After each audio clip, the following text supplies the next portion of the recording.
जय गुरुदेव।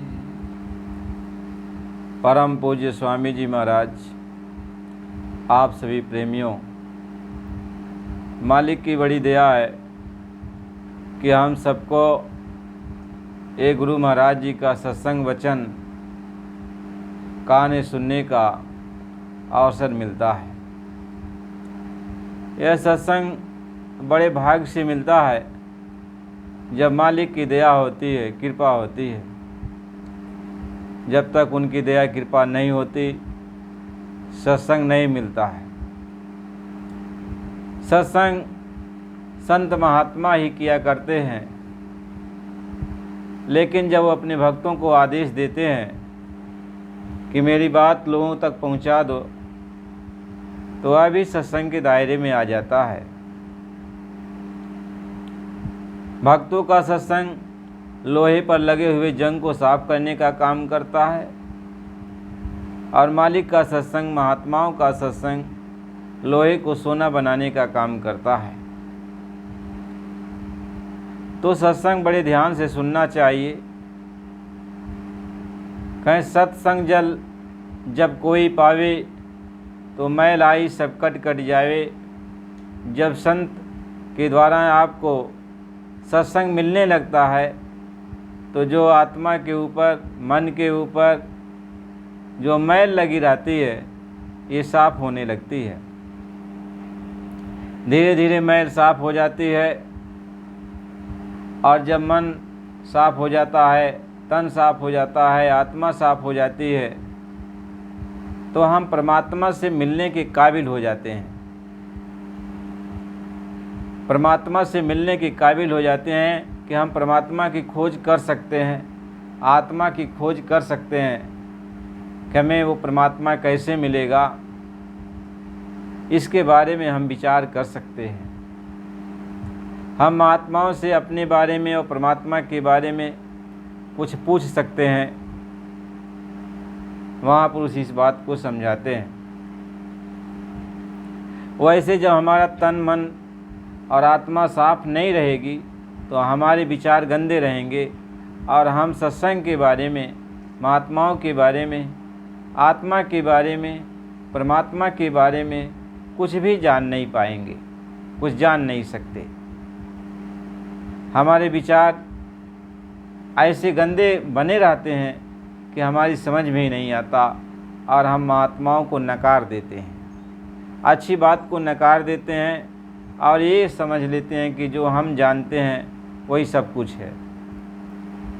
महापुरुष इस बात को समझाते हैं।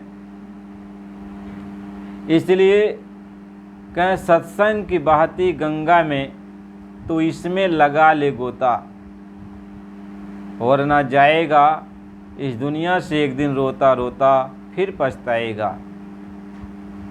कहते हैं सत्संग की जो गंगा बहती है, सत्संग की जो धारा बहती है,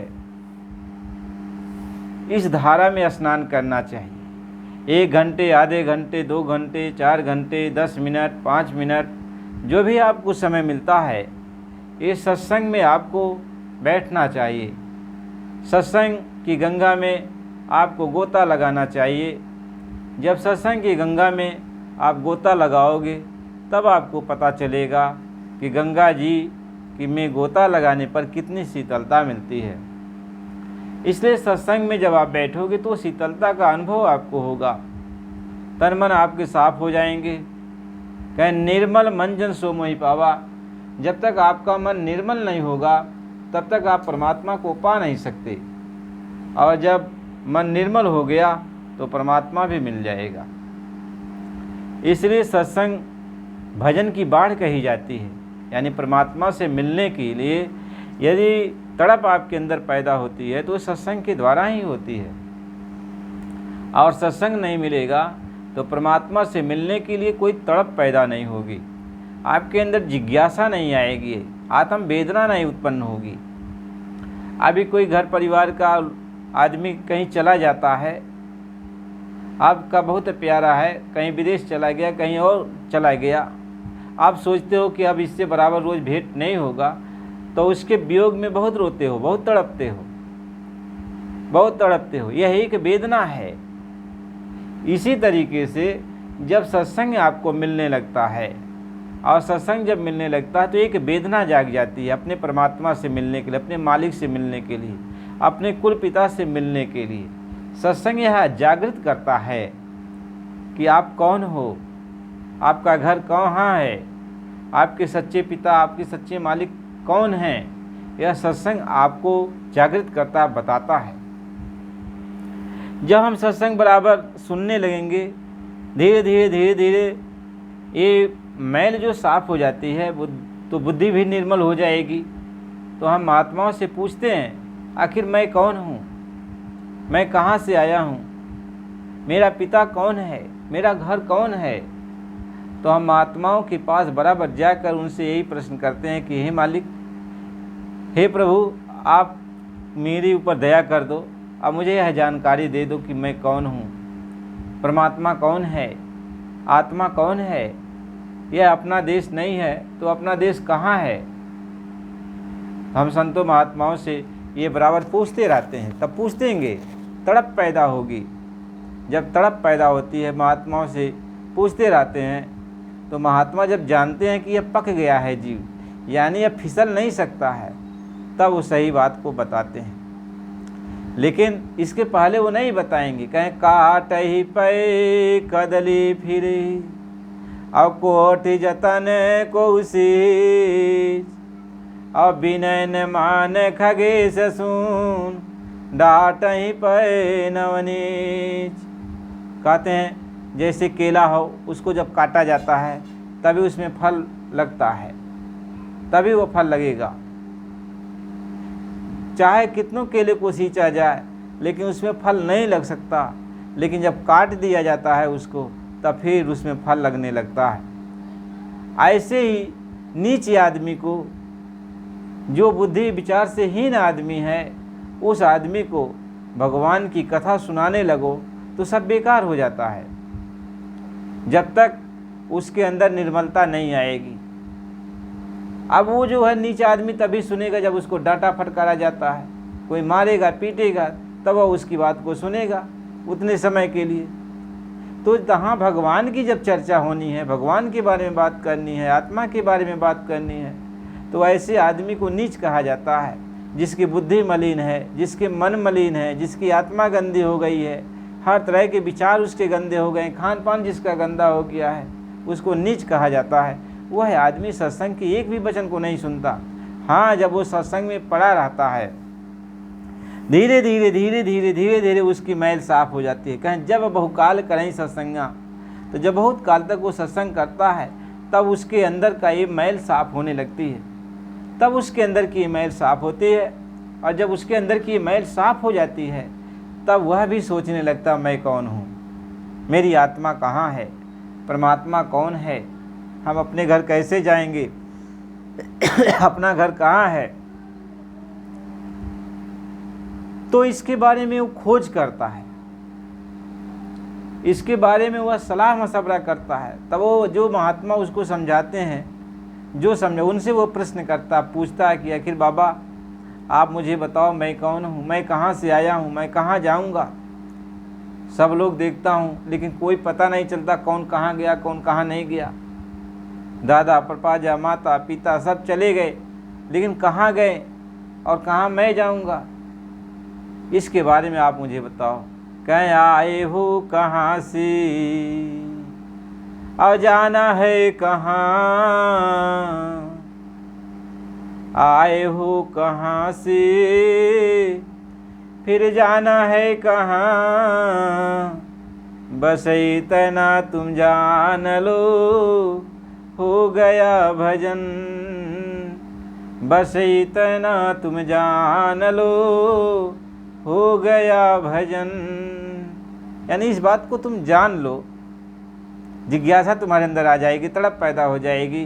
तो महात्माओं से तुम पूछोगे कि मैं कौन हूँ, मैं कहाँ से आया हूँ, मुझे कहाँ जाना है, तब आपके अंदर एक तड़प पैदा होगी, खोजने लगोगे, इनके पास उनके पास आने जाने लगोगे और सत्संग सुनने लगोगे।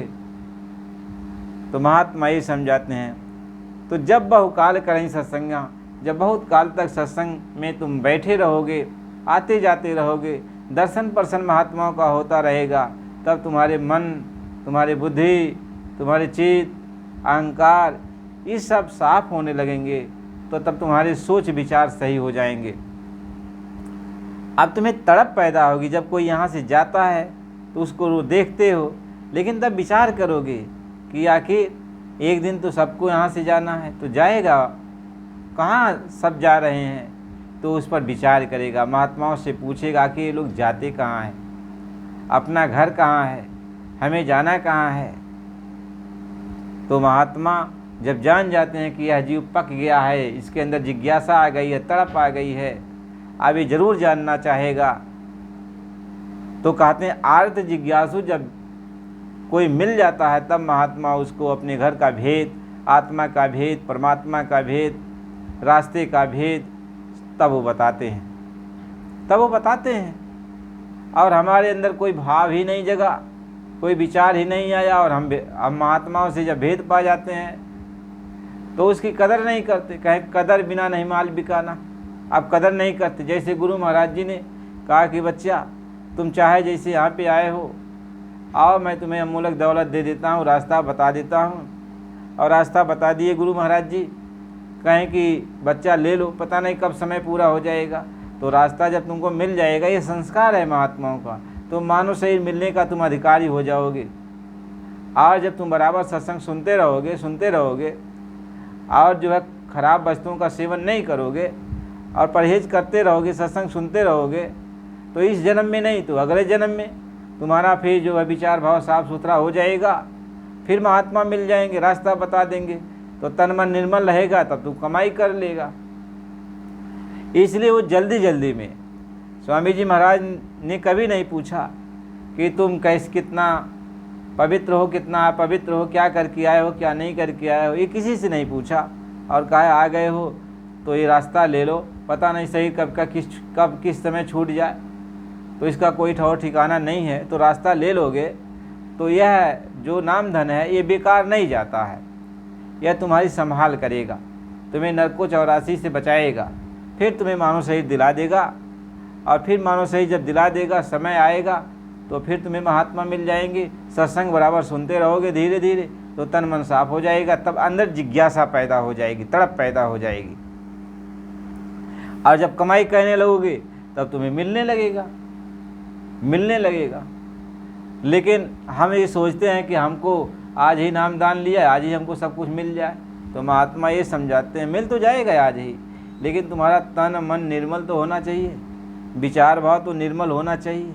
अब तुम कहोगे नहीं बाबा मेरा तन मन निर्मल है, अरे तन मन निर्मल जानते हो किसको कहते हैं?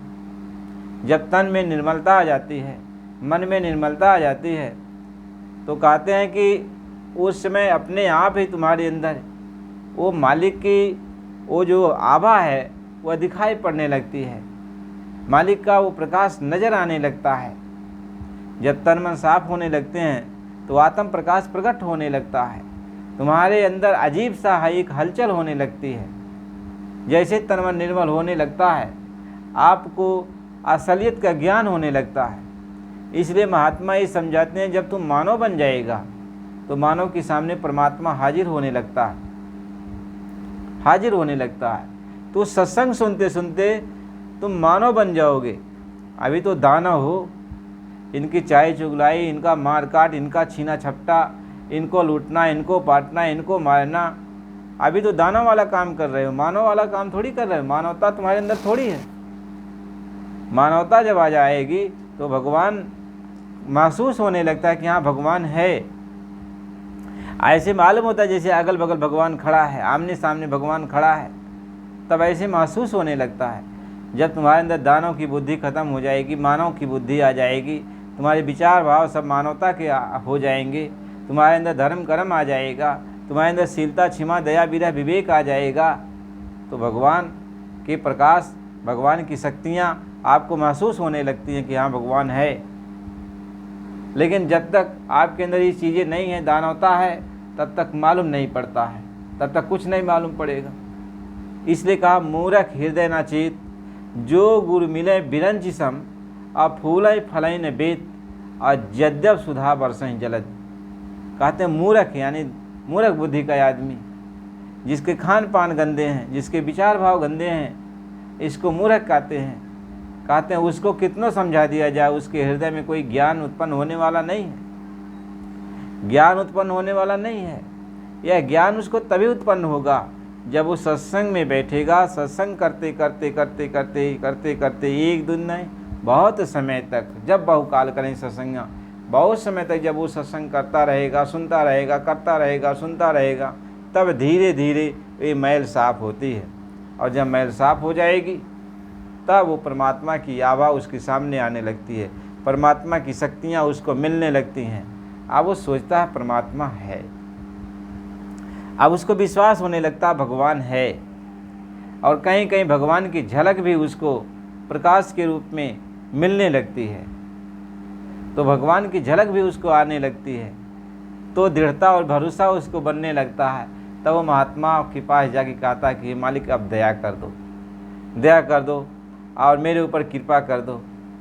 तो जब महापुरुष दया करने लगते हैं तब उसकी आत्मा जो है परमात्मा के करीब में पहुंचने लगती है, यानी दर्शन दीदार का जो माहौल है वह बनने लगता है, बनने लगता है। अब बिना सत्संग के आप पोथी किताब पढ़कर सोच लो कि बिना सत्संग के हम परमात्मा का दर्शन कर लेंगे, तो परमात्मा का दर्शन बहुत आसान है, बशर्ते ये तन मन निर्मल होना चाहिए, साफ़ सुथरा होना चाहिए। आप मानव बन जाओ, दानवता छोड़ दो, शाकाहारी सदाचारी जीवन बिताओ, मांस मछली अंडा शराब का सेवन मत करो, एक दूसरे का छीना झपटी मत करो, एक दूसरे का कुविचार कुदृष्टि मत डालो, दूसरे का चीज़ भी अपना समझो। तो जब सारी इंसानियत के गुण आपके अंदर आ जाएंगे तब परमात्मा दौड़ा दौड़ा चला आता है। परमात्मा दूर थोड़ी न है। कहते हैं मुझको कहाँ ढूंढे बंदे, मैं तो तेरे पास में, और खोजी होए तुरंत में नहीं हो पल की तलाश में। मैं तेरे पास में हूँ, लेकिन तू खोज तो मुझको पहले। तो खोजने के पहले कहते हैं मुझको देखने के पहले ये गंदगी को साफ कर, क्योंकि एक कुत्ता भी कहीं भी बैठता है तो उस वहाँ पर ज़मीन को साफ सुथरा करके बैठता है, ज़मीन को साफ सुथरा करके बैठता है। तो परमात्मा जब तुम्हारे सामने आएगा उसको बैठने की जगह आखिर कुछ बनानी पड़ेगी ना। तुम्हारा हृदय उसकी बैठने की जगह है, और हृदय में कूड़ा कचरा भरा हुआ है, तो हृदय को साफ करो। और हृदय जब साफ हो जाएगा तो परमात्मा बैठ जाएगा तुम्हारे पास। तुम भी उसी हृदय में बैठे हो, परमात्मा भी तुम्हारे हृदय में बैठ जाएगा, तुम दोनों एक साथ बैठ जाओगे। तो परमात्मा कहता है तू, मैं हूँ तो तेरे पास, लेकिन तू अपना हृदय साफ नहीं किया, तू गंदगी में बैठा हुआ है, मुझको भी बैठाना चाह रहा है। तो इस गंदगी को साफ कर, कह दिल का हुजरा साफ कर, यानी दिल की जो गंदगी है इसको तू साफ कर। ये जो है विचार भाव गंदे जो तू अपने रख लिया है, इस गंदे विचार भाव को तू साफ कर। और जो है जो खान पान तुम्हारा गंदा हो गया इसको तू सही कर, खान पान अपना सही कर ले, मलिन बुद्धि अपना हटा दे, निंदा चाहे चुगलाई हटा दे एक दूसरे की, एकदम मानवता का इंसानियत का तू काम कर, परोपकार का तुम काम कर, एक दूसरे के ऊपर दया कर, शीलता क्षमा दया ये सब तुम्हारे अंदर आ जाए, ये सब विचार भाव जब तुम्हारे अंदर आ जाएगा तो मैं करीब में आ जाऊंगा तुम्हारे। धीरे धीरे तुम्हारी हृदय साफ हो जाएगा तो मैं तुम्हारे करीब में आ जाऊंगा। तुम मुझको देख, मैं तुझको देख, मैं तुमको देखने लगूंगा, तुम मुझको देखने लगेगा, हम दोनों करीब में बैठ जाएंगे, पास में बैठ जाएंगे, रात दिन बात करो। कहीं 8 पहर 64 घड़ी साय से तिन्हें, अब 8 पहर 64 घड़ी हमेशा मालिक से बातचीत होती है, मालिक से नेह लगा हुआ। क्या हमन है नेह लागी, कहते हैं कि परमात्मा से नेह लग गई है। क्या हमन है इश्क मस्ताना, हमन को होशियारी किया, रहे आज़ाद या जग से हमन दुनिया से यारी किया। कहते हैं अब तो हम मालिक के सामने हो गए, मालिक मेरे सामने हो गया, हम दोनों का प्रेम भाव हो गया, हम दोनों से बातचीत हो रही है आपस में, हम दोनों एक हो गए हैं। वो मुझको अपना समझते हैं, हम उनको अपना समझते हैं। कहें हमन है इश्क मस्ताना, हमन को होशियारी किया, रहे आज़ाद या जग से हमन दुनिया से यारी किया। जो बिछड़े हैं प्यारे से भटकते दर बदर फिरते, हमारा यार हम में है हमन को बेकरारी किया। हमारा तो मालिक हमारे में आ गया, बैठ गया यार, अब बैठ गया तो हमको इंतजारी किसकी करनी है। कहें कबीरा इश्क का माता दुई को दूर कर दिल से, जो चलना राह नाजुक है, हमर सिर बोझ भारी क्या। रास्ता चलना तो बड़ा नाजुक है, जिस रास्ते अपने घर जाना बड़ा नाजुक रास्ता है।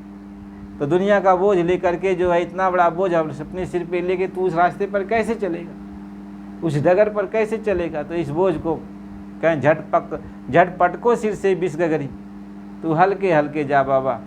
कहें ये विष की गगरी है, दुनिया का ये बोझ ये विष की गगरी है, और इसको तू पटक दे, बहा दे, हल्का हो जा और अपने रास्ते पर, मालिक के रास्ते पर तू चल। यही सबसे बड़ी होशियारी है, यही काम करना चाहिए। तो नहीं पूरा जीवन भर उसी में काम धंधे में लगे रहते हो, कहते हो हमको नौकरी से छुट्टी नहीं मिलती, हमको खेती बाड़ी से छुट्टी नहीं मिलती, हमको समाज से नहीं छुट्टी मिलती। बस ये अपना लाख बहाना करते हो कि हमको समय नहीं मिलता भजन करने के लिए, हमको समय नहीं मिलता ये काम कर। लेकिन जब जाओगे, एक बाइक जब जाओगे यहाँ से, जब तुमको निकाल के लेके जाएगा, तब तुम्हारी नौकरी कौन करेगा, तब तो हमेशा के लिए छुट्टी। तब तुम्हारी खेती बाड़ी कौन करेगा, हमेशा के लिए छुट्टी। तो तुम्हारा दुकान दफ्तर कौन करेगा, हमेशा के लिए छुट्टी। तो छुट्टी एक पल में वो सबका दिला देगा न, तब तो कुछ कर नहीं पाओगे। तो अभी इसी में से थोड़ा थोड़ा तुम छुट्टी ले लेते, 1 घंटा सुबह शाम छुट्टी ले लेते, जो काम कर रहे हो उसी में से थोड़ा थोड़ा कम करके 1 घंटा सुबह 1 घंटा शाम में छुट्टी ले लेते। कहते नहीं नहीं, अब इसमें भी हम थोड़ा अपनी आत्मा की जागृति का काम करेंगे, अपना साधना करेंगे। तो महात्मा तो ये समझाते, ये कर लेते तब तो ठीक था, लेकिन जब नहीं करोगे और बहानेबाजी करोगे तो फिर क्या है, फिर कौन सुनेगा। तुमको जब मार पड़ेगी तो तुम्हारी सुनवाई फिर कौन करेगा, कोई नहीं करने वाला है, मार पड़ेगी तुम्हारे ऊपर। और अंत में जिसके लिए तू परमात्मा को नहीं याद किया, और कोई भी तुम्हारा साथ नहीं देगा, बस पच के मर जाओगे, लेकिन कोई साथ देने वाला नहीं। अब अंत में तुमको घसीटते हुए लेके जाएंगे, मारते पीटते लेके जाएंगे लोग। तो गुरु महाराज जी तो इसी बात को समझाते हैं। इसलिए सबको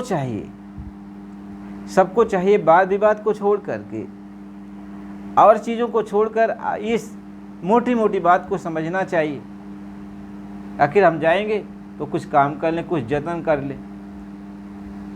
आखिर हम प्रदेश में जाएंगे तो प्रदेश में सोचना चाहिए कि वहाँ हमको खाना पीना खाना है, तो उसके लिए भाई जो भी व्यवस्था बनानी है, राशन पानी हमको लेके जाना है।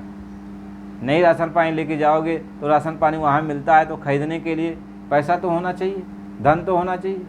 तो धन को लेके जाओगे, कमा के लेके जाओगे कि धन हमको कुछ चाहिए। प्रदेश जा रहे हो तो धन तो कुछ चाहिए। कपड़ा लत्ता कुछ ले लेते हो, तुरंत तो कपड़ा नहीं मिल जाएगा, तो कपड़ा लत्ता ले लेते हो। तो महात्मा ये समझाते हैं, जब तुम प्रदेश के लिए जाते हो तो सारी व्यवस्था बना के चलते हो कि चलो रास्ते में कोई भी तकलीफ नहीं होने पाए। और वहाँ जाएंगे तो वहाँ भी कुछ काम धंधा जब मिल जाएगा, ताकि जब तक नहीं मिलता है तब तक खाने पीने की व्यवस्था यहीं से बना के लेके जाओगे ना।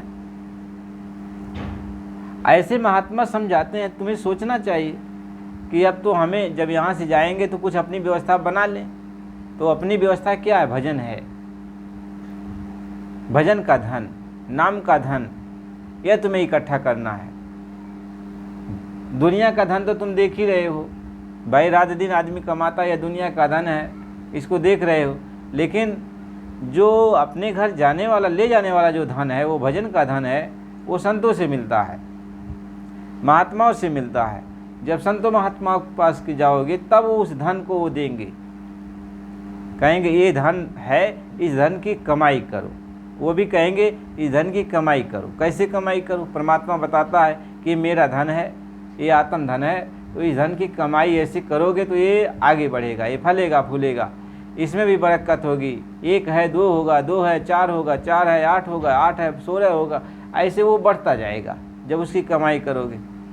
तो जब नाम मिल जाए, नाम धन जब प्राप्त हो जाए, तो उसको बस उतने मत रखो, उसकी कमाई करो सुबेरे शाम, सुबेरे शाम। और हमें जब भी समय मिले तो उसकी कमाई करो। उसको 1 का 2 बनाओ, 2 का 4 बनाओ, 4 का 8 बनाओ, 8 का 16 बनाओ, 16 का 32 बनाओ। ऐसे उसको भी बढ़ाओ, उसको भी बढ़ाओ। क्योंकि धन जाओगे तो बड़ा लंबा सफ़र है ना, तो धन तो ज़्यादा होना चाहिए ना, और वही धन तुमको जाएगा जो महात्माओं ने तुमको दे दिया। तो थोड़ा सा धन महात्माओं ने जो दे दिया तो कहा कि इसको ज़्यादा बनाना है तुमको, तो इसकी नित्य कमाई करो। तो नित्य कमाई करोगे नहीं, उस पर ध्यान लगाओगे नहीं, और कहोगे बस वैसे। इसलिए कहा कि तू नाम जपन क्यों छोड़ दिया, और झूठे जग में मन ललचाया, अवसा वतन क्यों भूल गया, तू नाम जपन क्यों छोड़ दिया। मैंने तुम्हें नाम दिया था जपने के लिए, तो इसको जपो तो इसको बढ़ेगा ये नाम धन। तुम्हारे पास नाम की पूंजी इकट्ठा होती चली जाएगी, इकट्ठा होती चली जाएगी। तो नाम की पूंजी इकट्ठा नहीं करेगा, बस कंगाल की तरह वैसे भीखा भूखा कोई नहीं, सबकी गठरी लाल, गिरे खोल ना जाना इताते भय कंगाल। तो गिरे खोल नहीं रहा है, नाम को कमाई कर नहीं रहा था। जब कमाई करेगा तब वो खुलेगा, बढ़ेगा। यही सबसे बड़ी उसकी विशेषता है कि उस कमाई को, उस दौलत को, उसी को अकूट भंडार कहते हैं, उसी को गुलरी का फूल कहते हैं, कि उसमें बढ़ता जाएगा, बढ़ता जाएगा। जैसे वो कमाई करोगे, जैसे उसको घुमाओगे, रटोगे, माला जपोगे, ध्यान लगाओगे, भजन करोगे, तो ऐसे वो बढ़ता जाएगा, वो धन बढ़ता जाएगा, बढ़ता जाएगा। और जब तुम चलोगे तो वह धन इतना तुम्हारे पास हो जाएगा कि सब कोई तुम्हारी इज्जत करने लगेंगे, सब कोई तुम्हारा सम्मान करेंगे। तो नाम की कमाई करो, नाम की कमाई करो, गुरु से नाम धन प्राप्त करके नाम की कमाई कर लो। यही होशियारी है। खेती करो, दुकान करो, दफ्तर का काम करो, बाल बच्चों की सेवा करो, आए गए अतिथियों का सत्कार, सब कुछ करो, लेकिन हर वक्त, हर समय, जैसे भी तुम्हें समय मिल जाए, 10 मिनट 5 मिनट के लिए तुम नाम की कमाई करो। वो नाम की कमाई है। अब यहाँ हरे राम हरे कृष्ण करने से थोड़ी होगा। अब संत महात्मा बताते हैं नाम की कमाई, जो अपने साथ जाने वाला है वो नाम, वह नाम है, उसको नाम धुन कहते हैं, वह उसको मार्ग कहते हैं, वह मार्ग है, मार्ग का धन है, आपको ले चलने वाला वो धन है, वह चुंबक है, वह धन नाम में चुंबक है, वह पकड़ेगा आपको। जैसे उसकी रगड़ करोगे तो आपको पकड़ेगा, आपके ऊपर से मैल को साफ करेगा, निकालेगा, चुंबक की तरह खींचेगा, मैल को निकाल के बहा देगा। फिर जो है आपके ऊपर लगेगा तो जो मैल है उसको निकाल के बहा देगा। कह सबद कर्म की रेख कटावे, सबद कर्म की रेख कटावे, और शब्द शब्द से जाई मिलावे। क्या वो शब्द है जो तुम्हारे ऊपर कर्म है, पाप पुण्य का जो कर्म लदा हुआ है, इसको वह शब्द हटाएगा, धीरे धीरे हटाएगा। हटाते हटाते पूरा जब आपका कर्म हट जाएगा, पाप पुण्य का हटा देगा, तो आपकी आत्मा को वो शब्द जो है खींचेगा, पकड़ लेगा। अब पकड़ करके फिर जो दूसरा शब्द है उसके पास पहुंचा देगा। कन शब्द कर्म की रेख काटावे, और शब्द शब्द से जाई मिलावे। शब्द घाट तू घाट में देख। कहते हैं शब्द का जो घाट है, जो स्थान है, जिस जगह पर शब्द आ रहा है, वह तुम्हारे घट में है, तुम्हारे हृदय में है, उसी जगह आ रहा है। तो तू अपने हृदय पर जा, अपने स्थान पर जा, और वहीं आपके सामने, उसके सामने तुम खड़ा हो जाना। जैसे आप भागीरथी जाते हो गंगा सागर, तो आप उसकी लहर में स्नान करना चाहते हो, लहर आ जाएगी, हम पवित्र हो जाएंगे, तो आप जाके बैठ जाते हो लंबी दूरी पर, और जो है कुछ चीज़ को पकड़ के बैठ जाते हो। बाहर से ज्वार भाटा चलता है, जब आता है ज्वार तो वह लहर आपके पास चली आती है। अब आपके पास चली आई वो लहर, फिर आपको जो है स्नान करा के फिर लहर वापस चली जाती है। ऐसे ही शब्द की लहर उठती है। तो तू घाट पे जब बैठेगा तो शब्द की लहर बार बार आ रही है, तो ज्वार भाटा आ रहा है, तो आपको वो जो है वो साफ करता जाएगा, साफ करता जाएगा, साफ करता जाएगा। आप बैठे रहो, जब पूरा साफ कर लेगा तो ज्वार भाटा जो है फिर आपको अपने में मिला लेगा, शब्द अपने में मिला लेगा। कहीं शब्द घाट तू घट में देख, शब्द शब्द तू पिया को पी। तो शब्द ही आपको अपने में मिलाएगा और शब्द ही उस पिया में भी मिला देगा, मालिक से भी शब्द मिला देगा। तो शब्द ही तुम और शब्द ही वो परमात्मा, शब्द ही गुरु, शब्द ही कुल मालिक, सब शब्द ही तो है। तो शब्द है वो मालिक, वो नाम है, वो परमात्मा है। वहाँ से चल दिया, वहाँ से चल दिया, यहाँ पे चला। जैसे सूरज की किरण उतने दूर से यहाँ पे चली आई आपके पास और आपको रोशनी दे करके फिर शाम को वापस चली जाती है। ऐसे संत आते हैं, संत उस कुल मालिक यानी वो अथाह सागर से निकलते हैं और हमारे आपके बीच में आकर हमारे आपको नाम की रोशनी देकर और फिर जो है अपना काम पूरा करके फिर उसी सागर में वो समा जाते हैं और हमें आपको भी उसी सागर में समाने के लिए कह देते हैं कि इसी रोशनी को पकड़ ले और तू भी सागर में समा जाएगा। महात्मा तो इस बात को समझाते हैं। अपने घर चलेगा, यदि अपने घर चलने की बात जब आएगी तो आपस में कोई टकरार नहीं करता। भाई तुमको रोग हो गया, कोई तकलीफ हो गई है शरीर में, तब तुम ये बहस नहीं करोगे कि नहीं ये डॉक्टर ऐसा है तो इसके पास नहीं जाएंगे, वो डॉक्टर वैसा है उसके पास जाएंगे। आप ही देखोगे कि चाहे कितनों खराब डॉक्टर है, लेकिन यदि आपके रोग को वो ठीक करता है तो आप कहोगे भैया यही सबसे ठीक है, हम इन्हीं से अपनी दवा करा लेंगे, हम इनको जात पात में नहीं देखेंगे। कोई भी जात का हो, तुम्हारे रोग ठीक होने से मतलब है वो रोग आपका ठीक कर देगा। जाके रोग ठीक करा लिया। क्या जात ने पूछे संत की और पूछ लीजिए ज्ञान, अमोल करो तलवार की पड़ा रहन दो म्यान।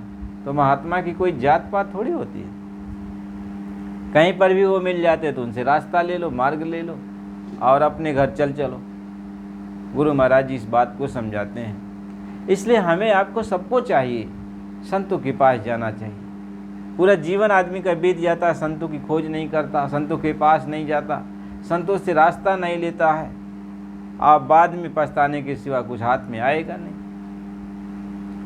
बाद में पछताने के सिवा हाथ में कुछ आएगा। अब लोग ये सोचते हैं कि चलो ये भी संत से रास्ता लिया, हम नहीं लिए हैं तो क्या ये हमसे आगे हो गया है। अरे वो भी अपने कर्म को भोग रहा है, मैं भी अपने कर्म को भोग रहा हूँ, उसको भी दुख सुख लग रहा है, हमको भी। अरे भाई ये तो प्रारब्ध है, जो जैसा लेके आया वही भोग भर रहा है इस संसार में। लेकिन आगे जो जाना है उसको जब वो मार्ग पा जाएगा तो वह संतों के बताए मार्ग से तो अपने घर चला जाएगा। और तुम्हें जब मार्ग नहीं मिलेगा तब तुम कहाँ जाओगे? जब तुम्हें मार्ग नहीं तुमको मिला अपने घर जाने का तो तुम कहाँ जाओगे? अंत समय में तब तुम अब जान लो कहाँ जाओगे। इसलिए अपने घर जाने का जो मार्ग है वो महात्माओं से ले लेना चाहिए। सुख दुख की यहाँ बात नहीं चलती है, सुख दुख तो अपने कर्मों के अनुसार आते हैं। हर इंसान को सुख दुख अपने कर्मों के अनुसार भोगना भरना यहाँ पड़ रहा है। जो कर्म हम लेके आए हमको भोगना भरना है, तुम लेके आए तुमको भोगना भरना पड़ रहा है। अब इसमें संत महात्मा क्या करेंगे? संत महात्मा ऐसा नहीं है कि संत महात्मा जब आप मिल जाते हैं तो उनकी दया कृपा हो जाती है तो थोड़ा सहारा बन जाते हैं कि चलो ज़्यादा दुख हो रहा है तो थोड़ा उसमें सहारा हो जाते हैं कि चलो दुख बर्दाश्त करने की क्षमता मिल जाती, ताकत दे देते हैं। आप इसी में भूल जाते हो, इसी चक्कर में भूल जाते हो और कहते हो कि देखो। इसलिए गुरु महाराज जी ये समझाते हैं, सभी महात्मा ये समझाते हैं, तुम्हें दूर की सोचना चाहिए, दूरदर्शी बनना चाहिए। और नज़दीकी सोचते हो तो दूर की जब सोचोगे तब समझ में आएगा। यहाँ अपने घर चलने की बात है, अपने घर चलने की बात है। आपको अपने घर चलना है तो आप कैसे चलोगे? तो महात्माओं से रास्ता लोगे, उनके रास्ते पर जब चलोगे तब अपने घर पहुँच पाओगे, अपने घर जा पाओगे। इसलिए हमें अपने घर चलना चाहिए और महात्माओं के पास जाकर और जो है नाम मार्ग ले लेना चाहिए, अपने घर का जो मार्ग है उसको ले लेना चाहिए, और उस पर तो एक एक परख, दो दो परख चलोगे तो अपने घर की ही तरफ तो चलोगे। और मार्ग नहीं मिलेगा तो खाई खंडक में जाओगे, गिरोगे। तो गुरु महाराज जी इस बात को समझाते हैं। इसलिए हमें अपने घर चलने की तैयारी करना चाहिए। और महात्मा हमेशा रहते, महात्मा मरते थोड़ी हैं, महात्मा अजर अमर अविनाशी होते हैं। वो तो अपने जिस पोल पे आते हैं उस पोल से काम करके उस पोल को फिर छोड़ देते हैं, फिर दूसरे पोल से काम करने लगते हैं। फिर वह पोल, वह शरीर, जिस शरीर से वो काम करते हैं वह शरीर जर्जर हो जाता है, तो उस शरीर को छोड़कर फिर दूसरे शरीर पर, दूसरे पोल पर जाकर काम करने लगते हैं। तो गुरु महाराज तो बराबर कहा करते कि बच्चा मैं किसी पोल से अपना काम करा लूँगा, लेकिन तुम बधे रहते हो। तुम्हें ज्ञान लेना चाहिए, समझदारी लेनी चाहिए। नए आदमी समझदार रहे तो फिर कोई क्या करे। गुरु महाराज ने कहा जब गधे की कान में ऐंठ दूंगा तो अभी सतलों की खबर बताने लगेगा। तो बताओ, ये गधे को सतलों की खबर जब आने लगेगी तो आप तो इंसान हो। गुरु महाराज जी कहते मैंने भूतों प्रेतों से कहाँ काम लिया, जब भूतों प्रेतों से काम लेने लगूंगा तब तुम सारे लोग चले जाओ, फिर भी मेरा काम रुकने वाला थोड़ी है। मैं किसी भी पोल से अपना काम करा लूँगा, कैसे भी करा लूँगा, कोई नहीं रहेगा तब भी मेरा काम हो जाएगा। तो देखो, महात्माओं के बारे में कुछ सोचना नहीं चाहिए। आपको रास्ता गुरु महाराज ने दे दिया है, आप रास्ते पर चलो, रास्ते पर रह करके, रास्ते पर रहकर नाम की कमाई करो, भजन करो, ध्यान करो, सिमरन करो, भाव भक्ति प्रेम भाव से मिलजुल के रहो, निंदा चाहे चुगलाई से बचो। ये सबसे बड़ी खराब चीज़ है। गुरु महाराज जी बराबर यह कहते हैं, मैंने किसी धर्म मजहब की बुराई नहीं किया, मैं किसी संतों महात्माओं को छोटा बड़ा नहीं कहा, मैंने किसी नेता लीडर को कुछ नहीं कहा, मैं किसी जात मजहब को कुछ नहीं कहा, मैं किसी के बारे में कुछ नहीं कहता हूँ, बस इंसानियत की बात करता हूँ और तुम्हें इंसानियत के रास्ते पर लगाता हूँ और तुम्हें शुद्ध शाकाहारी बनाने की बात करता हूँ। बस यही बात मेरी पकड़ लो, बस इंसान बन जाओगे। इंसान के सामने भगवान अपने आप आ जाता है। आप सभी प्रेमी भाई बहनों, आप लोग चैनल को लाइक और सब्सक्राइब कीजिए और सत्संग बराबर सुनते रहिए। सत्संग आपको बराबर मिलता रहेगा। जय गुरुदेव।